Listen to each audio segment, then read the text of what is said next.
92nd Street Y online media is made possible by the generous support of listeners like you. This program features comedian George Carlin in conversation with Judy Gold and was recorded April 30th, 2001, before a live audience at New York's 92nd Street Y.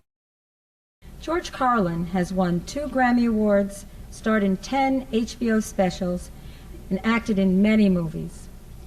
He is the recent winner of the American Comedy Awards Lifetime Achievement Award. We are thrilled to have with us in conversation with George Carlin one of the most intelligently funny women in comedy today. Judy Gold is an Emmy Award-winning producer, writer, and performer, and appears often on The Drew Carey Show, The Tonight Show, and Hollywood Squares. Now I'd like you to join me in welcoming Ms. Judy Gold.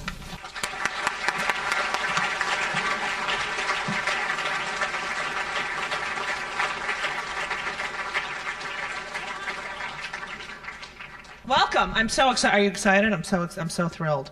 This guy is, for a comic, to be able to even talk to him, it's an unbelievable thing. He has appeared on hundreds of TV shows, numerous films. He was the first comedian ever to have an HBO special. Those specials have garnered him 5 Emmy nominations and 6 Cable Ace Awards. He's released 14 solo albums, 10 of which have been nominated for Grammy Awards. And his first book, Brain Droppings, spent 40 weeks on the New York Times bestseller list.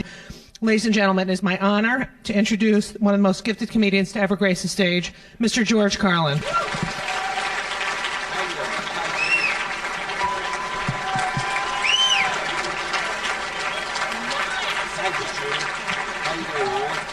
you're such a gentleman. Thank you all very much. Welcome. Welcome to you. I'm so excited. How you feeling? Thank you. Just fine. Really stoked. You know, the book coming out is a nice kind of energy. Well, it's hilarious. I have to thank say. you. It is one of the funniest things. I appreciate it. I was reading the interview with Jesus the yeah. other day. I figured we'd bring that up in the synagogue. Really? I thought well, that he's would a relaxed. He's kind of a neighborhood guy. Yeah, you know? it's hilarious. Thank you. Can we talk about how you started? Oh, anything you want. You want, and as specific as you like to Well, get all helps right. me. So you started in a duo, Burns and Carlin. Yes. And you started doing characters, which is completely opposite of what you do now. Right. What made the change for you? Well, actually, before I met Jack Burns, I had a childhood plan to be a comedian. I modeled in my mind. I was 10 or 11 years old, and I loved Danny Kaye in the movies. I was kind of influenced by Spike Jones on records and a lot of the radio comedians, and then in the movies, Red Skelton, Bob Hope, Danny Kaye, especially because of the vocal facility and the fast lyrics and the faces and the accent dialects that he did.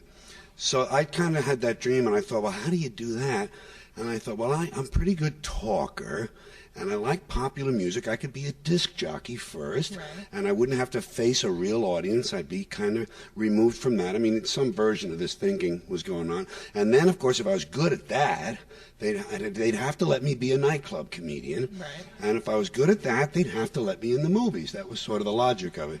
So I had this path planned and thought out, and meeting Jack Burns hastened it a bit. I was in radio when I met Jack, and I was a DJ, and the fact that there were 2 of us made it easier for us to start, to get before audiences. Right. I think we might have spent a couple more years, either of us alone, dithering around, getting up the courage. But with 2 people to share the humiliation of failure in public, it was easy. Right. And then you would do the weatherman and all these characters. Yeah. Go ahead, please. No, but then you just decided, I'm not doing characters anymore. Well, okay. I'll give you. I'll just refine that a little bit. What I did at first, you see, I had kind of 2 levels to me. I was a kid who was out of step with things. I had a lot of time on my own. My father was asked to leave early. He was Patrick, here's your hat. He couldn't metabolize ethanol correctly, so. But he was fabulous. I didn't know him. He was a fabulous character and a successful salesman of advertising. He was the New York Sun's national advertising manager.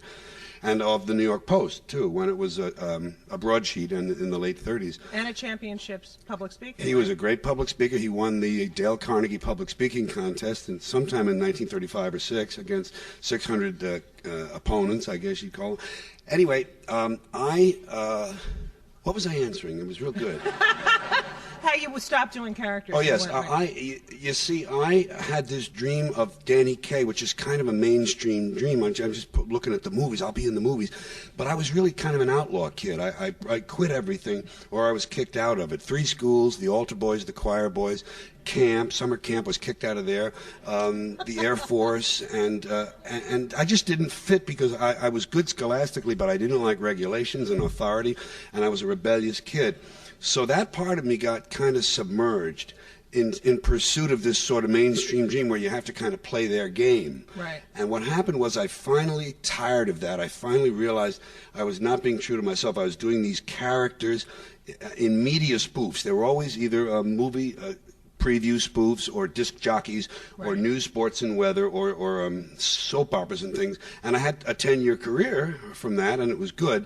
But underneath, this other guy was burning and yearning to get out. And it was safe. The characters were safe. Yes, it was safe, and it was that period. It was post-50s. It was, the early part of the 60s were really an extension of the 50s. So it was in that era, and I fit the times. Now, you didn't know your father. Was your mother funny? My mother was funny. She worked in advertising as an executive secretary. She raised 2 boys through the war, through the Second World War, and was good mother. We had a love-hate relationship, as happens often. But she'd come home on the Broadway bus from downtown, or the subway at first, and she would come home with a story to tell about being on the bus, and she'd have 4 or 5 character voices she could do with them. And she would deliver, she'd finish it with a punchline. She'd have a way out. So she was kind of theatrical. She said, "Someday you must tell my story." So. She smoked? Did she smoke? Someday. No. Didn't smoke, didn't drink, but she was 5 feet tall, and she was just terrific. That's amazing. Now, all right, so you went sort of into an edgy type of comedy. Yeah. Well, I just got a little more true to myself. Right. Yeah. And you got to the line and over. Sure. How did your mother feel about that? Oh, well, my mother knew which way the wind blew. She disapproved officially of my using filthy language, attacking religion, and attacking big business, both of which she held in high esteem. Right. But we lived on the same street as my school, Corpus Christi, and the nuns from the school, when I began to do well, the second phase here, the long hair cursing phase, I did a whole album called Class Clown about being I used to be Irish Catholic, now I'm an American, and I had I had things about confession and about schooling, and it was sort of the autobiographical period. And the nuns in the school, none of whom had taught when I was there, but it was a line. It was kind of like a continuing line of these Dominican nuns. They'd be walking on the street, and my mother would see them. One of them said to her, "Oh, we saw him on Johnny Carson the other night, and we're so proud of him, and the records are doing well." And my mother, ever the politician, said, "Yes, sister, but oh, the awful language, the awful language." And the nun said, "No, don't you see? He's trying to use it as an example of how there's hypocrisy in language and how these words are being used. They're not really harmful in themselves." And she was standing there like this, I guess.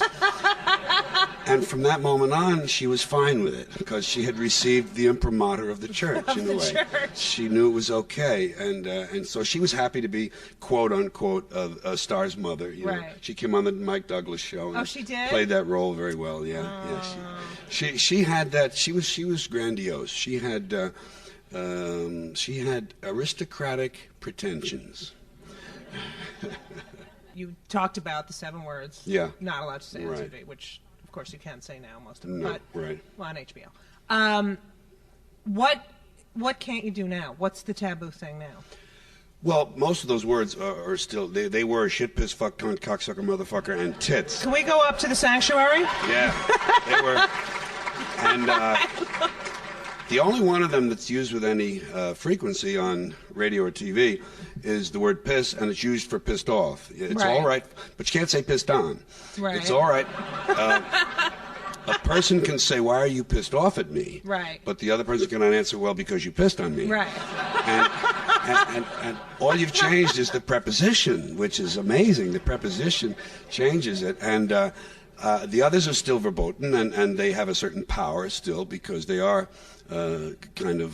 still behind the curtain.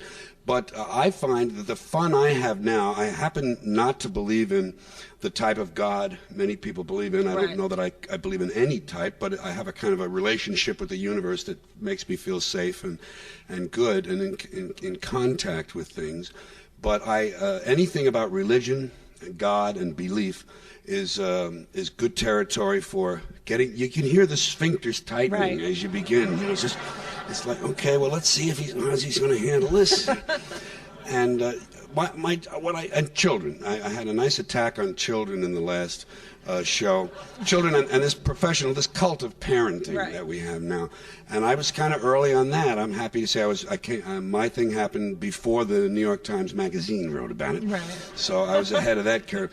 But those two things are territory where they stiffen up a bit. And what I try to do, and it's not the initial, it's not the whole purpose. It's one of the things that's part of what I do.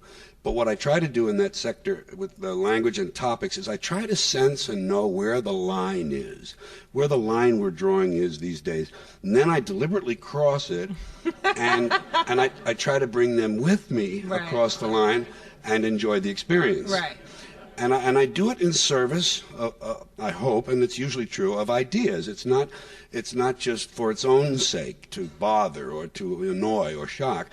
I have ideas, and though the logic sometimes is nicely twisted, there's a good structure underneath it. So I use the language or the topics to vent this personality of mine that's really out of step and doesn't buy all this stuff. Do they come with you? Most of the time? Yes, most of the time, sure. First of all, they're kind of pre-sold. The audience at this stage of my career, they're there because they know who I am.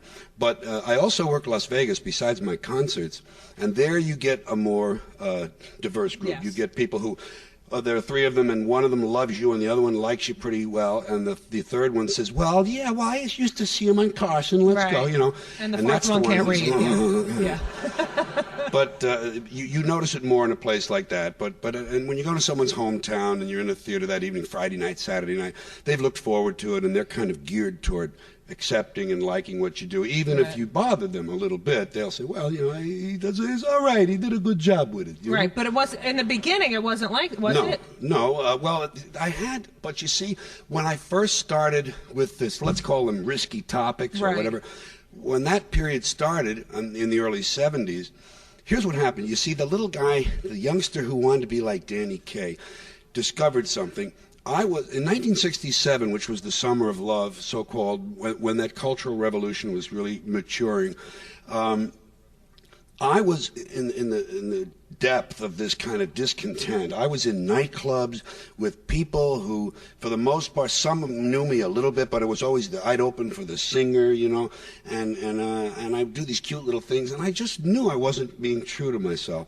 And other things were turning and churning in me, and I sort of, in a manner of speaking, I looked around one day, and here was an entire counterculture building to the younger side of my age line. I was 30 in 1967. The people I was entertaining were 40 plus. Their children were 20. I was right in the middle of it, and my heart and soul and my mind were really with the younger people, with the generation that had these ideas of more freedom and less restriction, which was what I had lived for all my life. So I finally got so discontented with this, I was able to turn and say, well, at least there's a place for me. It's not like this didn't exist, and I had to say, well, this is going to drive me crazy the rest of my life, or I'll quit it. I said, wait a minute, there are people here that might understand some of the things I want to say, and I began to write in that direction, and I finally had a breaking point, and slowly I was able to shift the career to the colleges and the coffee houses. Right, you moved from these traditional clubs into... It took about 2 years, and it happened in public. It wasn't one of those things, you know, going up on the mountain and coming back. Changed. It was a case of on 3 shows. There were 3 daytime syndicated TV shows that I did throughout that 2-year transition. And I did a lot of them. I did a lot of episodes. Della Reese had a show. Virginia Graham had a show. And as one of the Steve Allen shows, he had done 4 or 5 different ones. And Virginia Graham was a real shit stirrer. She just loved to get you. She got me to talk about smoking pot on TV. And Henry Mancini, she got Henry Mancini to cop out to being a pot smoker on TV. So she and I liked that because I got a chance to explain what was happening to me on a talk show. Not having some writer give his version of it, but to say, no, I just wasn't at home, and so forth. So it was a nice, gentle, and kind of organic transition. But you could have made like a great living doing the other thing too. Well, I was at the time that it broke. At the time that the thing snapped, I got fired in Las Vegas. I had a contract at the Frontier in '68, '9, and '70. Right. And I was making $12,500 a week in 1970 at the time of this break. And if I'd been able to and wanted to, I could have either renewed that contract or gotten a new contract with another hotel. And that was, of course, fabulous money. It still is. And yet they suspended me 1 year for saying ass on stage. I had a routine. I used to talk about being Irish and having no ass. I said, I got no ass. I was in the Air Force, and the black guys would look at me and say, where your ass at? But ain't got no ass. I said, I go from the shoulders to the heels in a straight line. So I got suspended for that.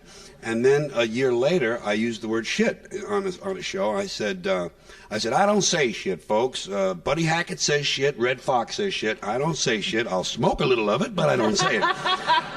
And I was on my way because it was the Howard Hughes Hotel, and Robert Mayhew, the erstwhile CIA guy, was his right hand, and this was at a golfers' convention. They had the Hughes Invitational, so I was in the right place, and that just broke it. They fired me. Did they fire you while you were performing? They told me when I came off stage, nice. And I said, I said, oh, thank God. I was really, really happy that it had forced my hand, and my wife, Brenda. We had a house in escrow. It would have been our first home, and it was kind of like, real middle classy area and stuff like that. And she had every right to wish that we would get that house. And when this happened, we couldn't get it. And she said, her first reaction was, I'll make you a press kit for you. Let's go to the colleges. So, I always thought that was great. She just was right behind me, and I said, if all I ever do for the rest of my career is fill up coffee houses on a Friday and a Saturday night, I'll be happy. And when you're not reaching real hard for something, I think when you're not pursuing something relentlessly, I think it may come to you a little more easily. Right. Now, and you had a daughter at this time, right? Kelly at that time was then 7 years old. And did being a father affect your comedy at all, or? No, not really. I always kind of had an inner sound that I reacted to and acted on, and Kelly was sort of one of those children that seems wise beyond her years. People would say, well, she's an old soul. She couldn't watch me on TV. There was something strange about that. She could not look at the screen when I was on TV. But it didn't that I'm aware of consciously change anything. No. Was it weird being a father when you really didn't have a father? No, I didn't have. I guess they'd say today he didn't have a role model. He didn't have a positive masculine influence in the home. But you can fake that kind of thing if you have love in your heart. So, all right. So you basically. You were the creator of this whole movement, the coffee. Now they call it alternative comedy, but you really were one of the first. Well, Lenny Bruce, but you didn't self-destruct like Lenny or Sam Kinison or Freddie Prinze. These people were on the edge as well. Right. What saved you from self-destructing? I have no idea outside of chance, luck, chance. Sometimes there's a genetic component that you can't define that I don't know. My abuse and overuse of drugs was considerable, but it always had a sort of built-in line to it. There are things I just never would have even dreamed of doing. I mean, I took a lot of cocaine. I snorted a lot of cocaine. I mean, I grew up in a neighborhood where some of the kids were shooting heroin in the late 50s. I was a pot smoker, but I wouldn't do that. I just didn't care. I was, no, thanks. You get high and puke and go to sleep. No, I don't think I'll do that. Right.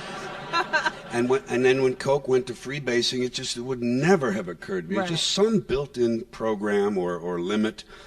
You could sense the danger in what you were doing, and that was probably part of the attraction. But there was a self-limiting thing at work. I don't know. I can't explain it. How do you think comedy has changed now because of things that you did? Well, it's nice of you to put me in some area like that. And I know I've had an influence on certain comedians or some most who might otherwise have maybe not even ventured out. But so did the glut of comedy clubs have an influence, because there were these places like gymnasiums really for people to go and work out and test it. But in terms of my own influence, I know it's about influence. How did you phrase the question? I'm sorry. Well, how has it changed now? Oh, how's it changed? Yeah, that's by the way, Judy, that's a media question. How has comedy changed? I didn't mean it like that. How has rephrase? Sometimes they say, "Where is comedy heading?" At least you can say that. They'll say, "Well, where is comedy heading?" I'll say, "Well, I don't know, but I saw it waiting for the Columbus Avenue bus this morning. It might be going downtown." But I don't mean to belittle it. It's a good question. I don't know that there is a thing called comedy. The whole culture was affected. Everything in the creative arts and entertainment was affected by that so-called revolution in the late 60s, early 70s. Films, Broadway plays, rock lyrics, books. Everyone who expresses himself or herself through words found that barriers had been lowered. So comedy benefited from that too, to my way of thinking. And the thing about comedy is it's very individual. You rarely see two comedians that rise above a certain level who are like another guy at that level. Right. I mean, Lily Tomlin, Carol Burnett, Mort Saul, Shelley Berman, just nothing like one another. There's a certain something singular about one's kind of vision or the way you interpret the world for other people that makes you a soloist and singular. And if your facility at it grows, I got stuck doing the stand-up. My dream was to be like Danny Kaye. Everyone enters comedy now, as we know, and has for a long time, stand-up comedy, to get somewhere else. Yeah, it's a vehicle. It's a path to either a sitcom or a movie career. Right. And in my case, that dream was thwarted because when I got to the actor part, that third step, I found out I wasn't any good at it. I found out the hard way by doing a That Girl episode that really sucked. They don't say that to me when they talk about it. I say it was horrifying. And I auditioned for a lot of things, and I was just terrible. And there was screen tests, and I was terrible. And I felt this fear and this being out of place. This was all, by the way, part of the ending of that first period when I'm getting restless with what I'm doing, and I could see, that's not it. That's not what I'm going to do. So it's the same feeling you had when you were doing the characters. That's right. It was the companion feeling to it, and what happened was once I cut that loose, once I said, well, then I'm not going to be an actor. That's not my career. I was forced then, for income, to continue with the comedy. And then a good thing happened. I got in huge tax trouble. Huge trouble with the IRS. During the cocaine years, I ignored my finances, and things were done in my name, not dishonest things, but mismanagement, where I wound up with a big balance with the IRS. And this was in the era of 70 cents on the dollar taxes, which went then to 50, but still. Whatever I earned, half of it was due that year, and the other half was for paying the back taxes, and I hadn't bought a cheeseburger yet, nor a ticket to go work somewhere. So with interest and penalties, it was just getting bigger and bigger, and I had to stay on the road. I couldn't even think about maybe I'll try this or maybe. I had to go out there where the money was, And that turned me into a craftsman. That turned me, because HBO was always at my side. They were always willing to do another show, and it was every 2 years. So I have a little kind of an anal side that says, okay, let's organize, let's get ready. Right. And I would build these shows, and it made me write. It made me a better writer and a better comedian.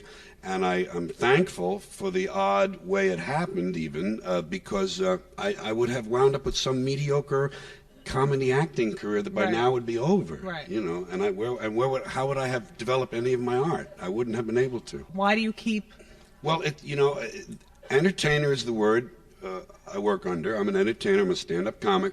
But there's an artist at work in here, and an artist has a kind of song to sing, or something to get off his or her chest. Just something you got to kind of like keep telling the world, and you keep looking deeper in yourself and at yourself vis-a-vis the world as it changes and as you mature and get a richer matrix. The thing is, with age, you have a richer background of information with which to compare new information. So when I see something at 63, it's a much more textured mixture of what my reaction than when I was 23 or 33. So you just become more and more of a craftsman and an artist as well. And that person is always on a journey, I think. I think an artist kind of doesn't know where they're going necessarily, but they know it's kind of like out there and it's down this road, and I'll just keep challenging and looking under a little more. So that's where it comes from. It comes from the need to be this thing I am in the universe. And I do have that organizational side. I'm lucky, besides the kind of creative spirit, and I go to sort of like that oversimplified right brain, left brain thing. Right. Besides that spirit, that's no barriers, there's another one saying, write it down, classify it, index it, where does it belong, put it down there. Oh, look, it fits with that. Oh, these two go together. Wow.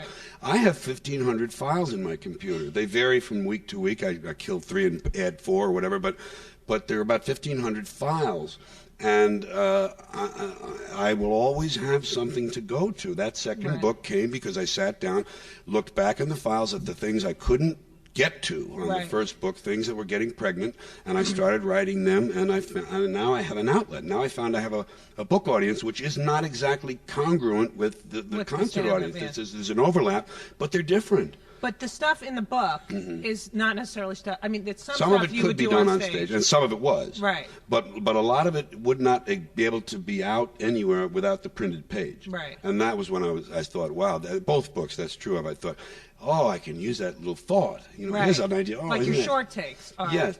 That just seems to me. Why don't they have dessert at breakfast? Just the nice thing is, there are three parts of me that get served with my work. One of them is the analytical, the language guy who's kind of trying to deconstruct how we speak to one another and the words we use and how funny and odd things are sometimes. And then there's this disappointed idealist who has become cynical now, and then has these issues and the larger questions and the bigger things: war, genocide, love, hate, abortion, and politics and society and all that.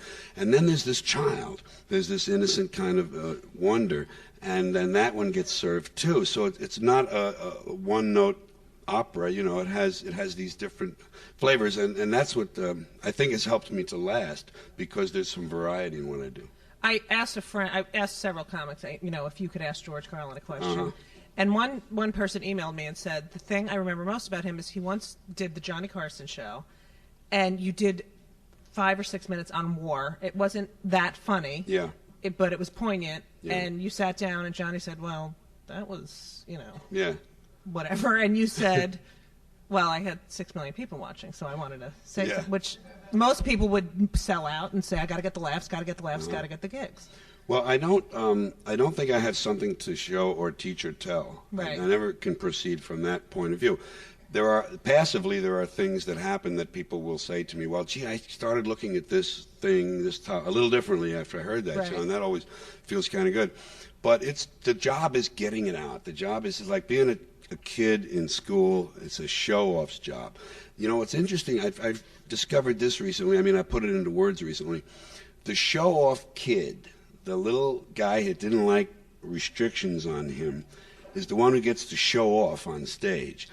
And the good student homework doer is the guy who sits home with those files and goes through them and puts structure in them. Right. So without knowing it all these years, I've been kind of like taking care of both sides of me. And it's really just a need to go, hey, listen, wait. And sometimes when I'm writing, I'll say, oh, wait till I tell them this. Oh, wait till I say this. I can't wait to say this. You know, it's just it's an excitement. So I'm just a very, very lucky person to have had these things come my way. And you did the first comedy special on HBO. Robert Klein did the first one. I did the second, in the same year, 1976. But there was, I think it was 77. But there was you had nothing to compare it to. So what were your expectations? Were you just, I'm going to go out and do stand-up and it's going to translate on... Well, all it is a picture of what you do. You know, it's like taking a picture of a violin player or a baseball player. They do what they do, and the pictures are transmitted to someone's house. The picture doesn't change anything. So commercial television, of course, is a completely different animal, and we can talk about that and its pluses and minuses, mostly minuses. But in HBO, there is no, obviously, there are no commercials, and there is no looking over your shoulder at content. In fact, they encourage it. If you had to come down to it, they'd say, no, do that. But they never did, but I know they would. So all it is a picture of what I do in theaters, and that was a boon to me, because my record career had run its course. I'd had 4 gold albums, and then I had 2 that were more like nickel or something, some sort of molybdenum maybe. But that had run its course. I wasn't the hot new guy in town anymore. And I was in a kind of a drift. And this tax thing, well, the tax thing came on a couple of years later, but HBO came along. And I realized I had a way to reach a mass audience with nothing interfering with the content as on records as you can. And here you had the addition of the picture, the video, the body, and you could add physicality. So it has been the backbone of my career, HBO, no question. I mean, it feeds my box office feeds the viewership, and it's just a lovely dance we do now. Do you have a favorite bit? Not so much a favorite bit. I have some that I'm very, very proud of, more so because I think they didn't get as much exposure as they should have. I had, from the 1986 show called Playing With Your Head, I had 2 things in there that I think are really nice because they almost have a mathematical feeling to them. One of them is love and regards, hello, goodbye, how we say hello, how we say goodbye, and how we tell each other to bring love. Bring my love to Jake. Oh, I love Give that. my regards to Helen. Right. And I really broke that down. I love looking way past the obvious part of things. And the other one was losing things, how we react when we've lost something, and where you keep going back. There's a place, you keep looking in the top drawer, even though it's not there. You just, it's supposed to be there, so you go back there. You think maybe St. Anthony put it there in your absence. You look in the oddest places. You look, if you lose your car keys, you look in the freezer, because you think, well, I brought home the frozen banana guacamole. I had my car keys in my hand. I might have set them down. I have to look. No, they're not in there. If you have a tractor in the barn, you look in the tractor glove compartment because they just might be there. So it was a long take on that. Variations on the familiar is a wonderful thing because the audience's frame of reference is in place, and you don't need to set up. You don't need any exposition except your own departure from the norm. The airport thing is the fact that they call something a terminal in the airport is right. Yeah, and sometimes before the fast foods got in there, you would see the terminal luncheonette, and some of the food fit that description too. But all the airport language is in there. The whole thing of airline announcements, and the fact that they say before leaving the aircraft, check around your immediate seating area. And I say, seat. It's a seat. It's a goddamn seat. For any personal belongings. Personal. Did they think that I had brought a statue from the park? You know? Of course they're my personal belongings. That you may have left on board. Well, I may have left my Shoshone arrowhead collection on board. I didn't bring it with me, therefore it's not there. When they tell you what, they say, welcome to Los Angeles. They are just arriving themselves. They're barely a millisecond. They're welcoming me. And they say where the local time is. Well, what would did they think I was looking for the time in Oslo? Of course it's the local time. And they always blame the captain. The captain has turned on the seat. I'm sure he didn't say turn on the seatbelt sign. Captain, and I say, you tell the captain Air Marshal Carlin says go fuck himself. It's unbelievable. There's one thing that I thought. Wait, where? All right, the thing about the tornado. Oh yeah, do you know what you never hear about? A bunch of Jews being hit by a tornado. Yeah, it's true. You ever hear it? Tornado swept through a Jewish community today. You just never hear that. Wait, this is hilarious. When writing a letter of reference for a friend, give him a glowing recommendation, but just for fun, conclude by saying, "Don't let Dave's legal history trouble you." There's reason to believe the little girl was lying. Yeah. You see, now to me, what makes that fun to write is the phrase "there is reason to believe." Right. It would be easy to say the little girl was lying and you'd have the same joke, but when you just do that little softer sort of entrance, there's something nice about finding a better way in to the joke that just gives it just a nicer, richer, deeper feeling. That's the writer part that I didn't know I had until I'd done it for a while. And also, there's a musicality to it as well. Yeah, there's some balance and some euphony. There's a word. Nice. Sure. Wow. So, who were your idols and mentors? Because no one really was doing what you were doing. So, where did you look? Well, of course, they were all doing it each in his own way. Right. Spike Jones on record, on phonograph records. Roger Hogan lived at 537. He had a Spike Jones album, which at that time was a true album. It's like a photo album. It's a series of pages, and 78 RPMs came in a series of sleeves in a binder, and that's, I think, where the word album started. But he had all these sides by Spike Jones, and the thing I liked about that was the anarchy involved, the destruction of something that previously had been considered nice or pretty or beautiful. The Marx Brothers in the movies did that. There was an anarchy. I didn't know these things at the time, but I see now what the appeal was. Fred Allen, on the other hand, on the radio, it was intellectual. It was wit. It was really, and it was the way of twisting thoughts and ideas and words and so forth. And then in the movies, I saw you Bob Hope and Skelton. But I kind of outgrew them. Danny Kaye disappointed me. He was, if I never have had what I'd call heroes or idols. I don't like those words, but if there was anyone who may have fit that description, it would be Danny Kaye. I used to write to MGM to get the lyrics. I saw the name Sylvia Fine, lyrics by Sylvia Fine. I didn't know it was his wife. And I'd write, "Dear Sylvia Fine, please send me the words to Rim-Pam-Patty to the Rim-Pam-Bay," or whatever the thing was. I never got an answer, of course. But he one day was waiting. I was waiting to get an autograph. I collected autographs, not in a manic sense, but I liked getting autographs in the 40s. And I waited for Danny Kaye at Radio City Music Hall, where he was the live portion of the show. And I waited there for an hour or so at the stage door. It was a rainy day. I wasn't in the rain, but it was cold and it was wet. And I was the only one waiting. And I waited and waited. I knew he'd be coming back because they said he was out before the show. And I knew what time the show would be. And I waited. It was about 6:30 at night. And I knew my mother would be mad. And he came and he walked right past me. He wouldn't say a word. He wouldn't stop. He wouldn't say a word.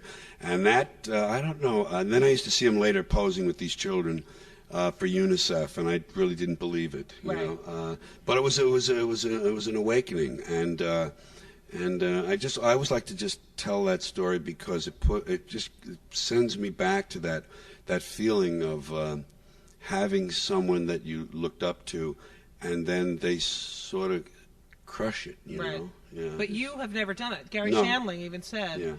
That he came to you and said, "Will you read my stuff?" You were at a club in Tucson, right? Yeah. And well, it's just, there's just a kind of a normal humanity that you exercise with people. I always have time for people because I know that for them in that day, it's a big moment. I may have 10 times that day when someone makes a little fuss over me. But it's the only time that week or that month or that year maybe that they meet someone that they want to make a fuss over. So it's important to honor that moment and to let it be as alive as it can. Do you have any regrets? No. Wasting 9 years in school, probably. I quit after 9th grade. No, no regrets, of course. No, nothing that I would do differently because then the result would have been different. Right. Who makes you laugh? Well, I still love, of course, the people who are timeless and tested. Steve Martin, Lily Tomlin, Woody Allen, Albert Brooks, Mel Brooks when he's just talking. Right. That's better than any movie he had made it for my money. And among people who are less known but somewhat known, Mitch Hedberg, I like because of the odd left field nature of his brain. He's kind of like a Stephen Wright with a little something extra going on, and I love Stephen Wright. And Louis Black, who I love Louis. Just wonderful control of his words, and then Norm Macdonald, for instance. Forget the sitcom, forget the news on Saturday Night Live, right. But his stand-up. Well, again, what kind of a strange Right. left field thing, and that appeals to me. Those are the ones I think of when I answer the question. I was there when Jerry Lewis in Aspen said that women are not funny and they should just make babies. Yeah. And I really like him. Yeah. What makes you laugh? Oh, I don't know. All humor and comedy, I think, or at least a good deal of it, is based in surprise. Right. So I like for the surprise to be a genuine one for me, something I might not, especially if it's something I might not have thought of myself in that setting. There are some things you hear and you like them and you say, yeah, that's the way that ought to be. And there's some things you go, oh, okay, right. Oh, good, wow, that's cool, and play that again. I like energy on stage. I like people who have some energy and that sort of that strange thing. Even Louis Anderson has a kind of a dark approach when he talks about his father. And Kevin Meaney is wonderful. Kevin is a manic Irishman, and he just starts singing uncontrollably. I don't care. My jokes don't go over, but I don't care. And excess is good to me. Excess is good when you pile it on, when you just keep coming back, and you just and you carry it off. Right. That's what I say. Yeah, good.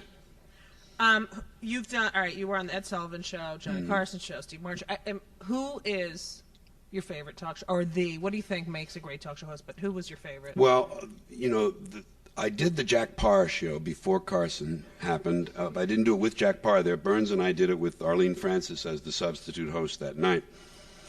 So I don't know how it was to sit with him. But Johnny Carson, see, the thing about Johnny Carson's show, that was sort of, to me, a public square, a kind of a common, where America met in a familiar place at night, and everybody understood the architecture, literally and figuratively, the architecture of the show. And you were at home, and then they presented tonight's version of that. So, and there was this communal, this old global village idea. There was this feeling of participating. Ed Sullivan was that way because of that 8 o'clock Sunday night. And in the early days of television, there weren't that many of those kind of destinations on the television set. But Carson was a master at letting you go. Rodney did his show that way. I finally learned that was the way to do his show.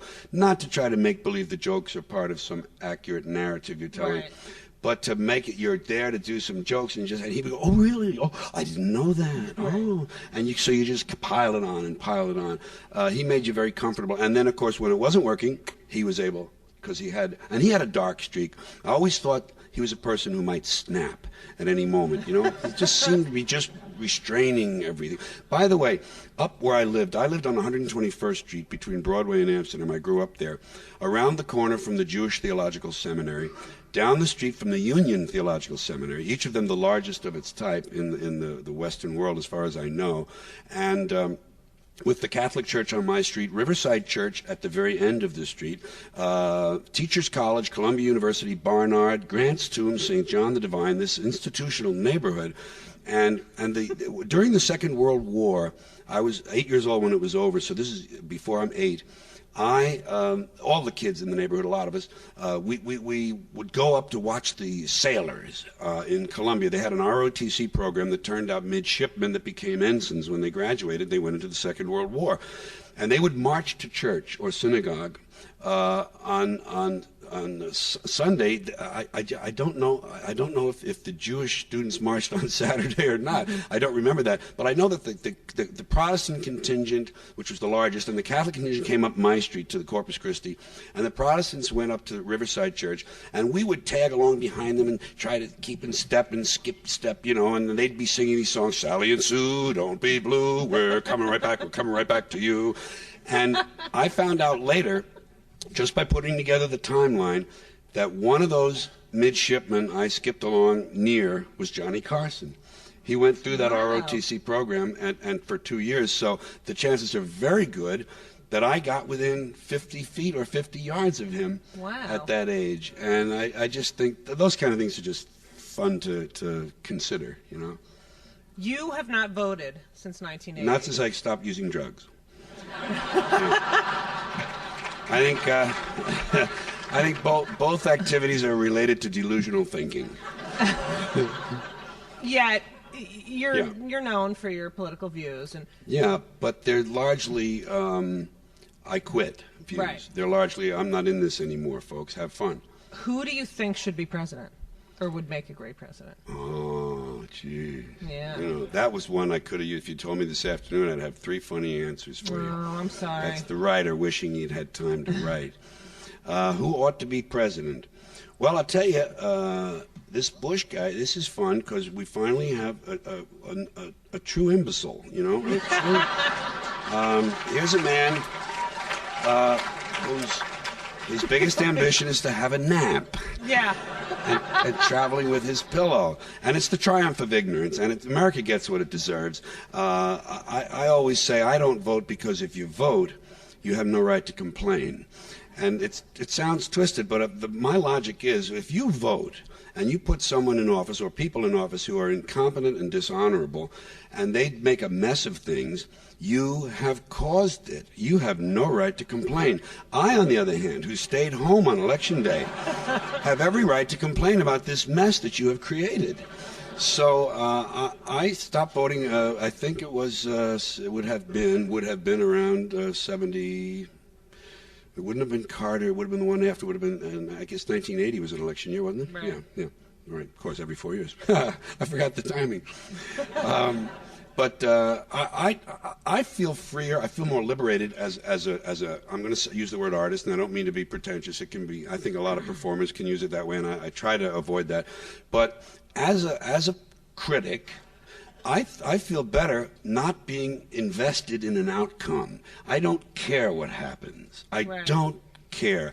Things will take care of themselves. I don't mean things will get better. I wish for the species to kind of end this experiment. The comet that wiped out the reptiles was a pure accident of nature. This comet came and the reptiles who ruled this planet, and the ferrets were the only mammals, and they rose and primates became, and now it's us. And I say, fine, it's been interesting. Let's let the insects have a shot. I don't think it's preordained. I don't think there's a divine hand or any of that. I think it's an interesting biological closed-end experiment. And so therefore, and I think of the longer picture too. I mean, I really take solace in the fact that this Earth has been here 4.5 billion years, and we have been here maybe 200,000, 100,000, depends on where that change took place. And it's just a whisper in the wind we are. And these temporal things are not of that much importance and interest to me. I'd much rather think of all this as an interesting physical adventure. And I know we have this wonderful brain. See, that's what I regret is that this human species with this great gift from nature, this brain, to be able to objectify and say, I, other, has settled for jet skis and sneakers with lights in them and microwave hot dogs and spray cheese whiz. The water bottle. It's just a terrible thing that we were bought very cheaply. Right. I think by commerce. I don't believe there's an invisible man in the sky, and I think commerce was a wrong turn as well. Turning it over to the traders and the high priests to me was a wrong turn for this species. How did you feel when they gave you this Lifetime Achievement Award? Well, first of all, I always have said at those awards, this was their 15th, and I've spoken at a couple of them, And George Schlatter, the producer of the show, and therefore the awards, likes it when I do this. And the first time I did it was more of a surprise for everyone. I said, everyone knows these awards are essentially meaningless. They're an excuse for a TV show. They are of very little importance, and he liked that, and it would always get a good laugh because it was unexpected. But I feel it's a fair description of them. But the nice thing is, of course, is that someone honors you and says you're special, you're different, you're tonight's honoree. Right. And I just said to them that I think they want to give it to someone while he's still able to lift it, for one thing, because Lifetime. And I said, I hope this is a down payment, and I'll be back for a second installment of this, because I have a lot of things I hope still to live to do. What's your greatest accomplishment so far?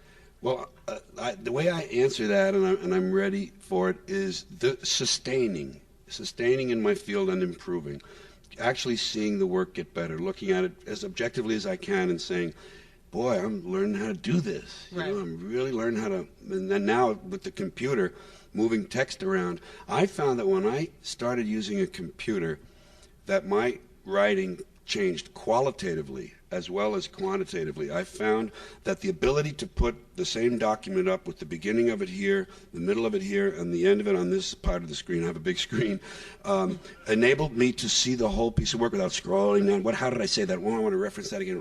But I can say, oh, it goes like that. Oh, no, this belongs over here. Well, look, move this. Oh, and that's the ending. I didn't see it. That belongs over there. So it honestly made the work better, besides faster and all those other things. What do you think the biggest misconception about you is?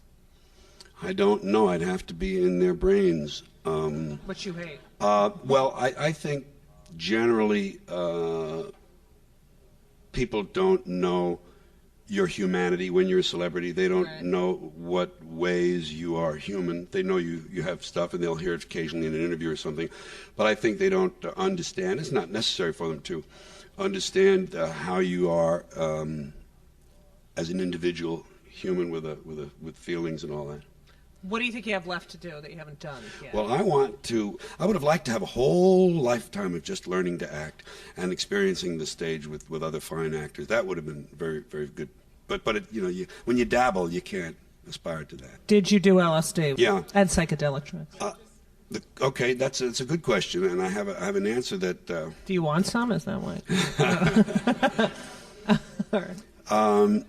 The cocaine was the only drug I did that was highly refined by man. The pot is an herb and not really a refined drug. Cocaine, heroin, and speed are all tampered with by humans after the plant stage, and I think they add a little human evil to them.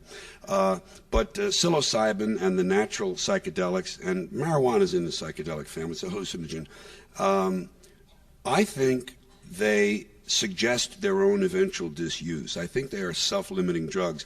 If you don't have reasons in you to seek escape all the time or relief from some psychic pain, that's a slightly different story. If you're sort of doing them as a party drug, as an experience of a period of your life, and you don't have these other things to deal with, I think they suggest, okay, like the cocaine eventually did for me, suggest their own disuse. I think they're self-limiting because I think there's some wisdom in them. I think there are value-changing qualities to the psychedelics, and that's one of the reasons I think the government was so scared by that movement, because it genuinely makes you look at, quote unquote, the system and say, wait a minute. And you leap. If you already have a tendency to be going from here to there, they can hasten it. They can push you down your own path a little more quickly. That's the thing I noticed about them. You know, in Milwaukee, I had been doing the so-called 7 dirty words. I never referred to them as that. That was the Los Angeles Times in a headline when the Supreme Court ruled in '78 that they were indecent. They said, "Court bans 7 dirty words," and that became part of the language, I guess.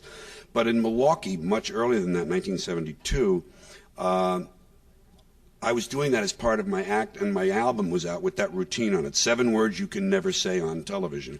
And I did it there. And the trouble there was, it was an outdoor event, and there were no boundaries or borders on the audience. It bled over into the fair and the carnival in general, where there were people who hadn't chosen to see me and presumably didn't care for that sort of language. They were able to hear it because of the loudspeakers, and therefore it was an arrest for disturbing the peace. It was an arrest for that, and the lawyer, William Coffey, who, by the way, represented Father Grappi in Milwaukee during those protests, he said to me, he said, "Don't worry about this, we're going to wait for a judge to come up who understands the First Amendment," and apparently it was a long wait. So after several months, it was just thrown out. But what was fun about it was I was on stage and I had a lot of cocaine in my pockets, and they were, the police were assembling backstage. The other band, Siegel Schwall, had finished, and I was doing my act, and my wife, Brenda, came out ostensibly to bring me some more water, and she said to me, "The police are back there. Don't go off to the right. They're all waiting on the right. Go off to the left." So I went off to the left and I unloaded all the cocaine on the band. And they were very happy because they weren't being included at all. They just disappeared with it. And I was then, so they didn't get this little bonus they were looking for. I'm sure they would have liked that little bonus. They got me for, and it's wonderful to see these 5 or 6 policemen leading me away for a verbal offense. You know, it's as if I had had a machine gun or something. It's very Christ-like. It's odd, the oddest looking picture. I have sandals on and this beard, and it just looks that way. I thought, boy, this is really interesting stuff. But it was kind of fun. Thank you all for your interest. Thank you very much. Thank you. We have to go backwards. Thank you.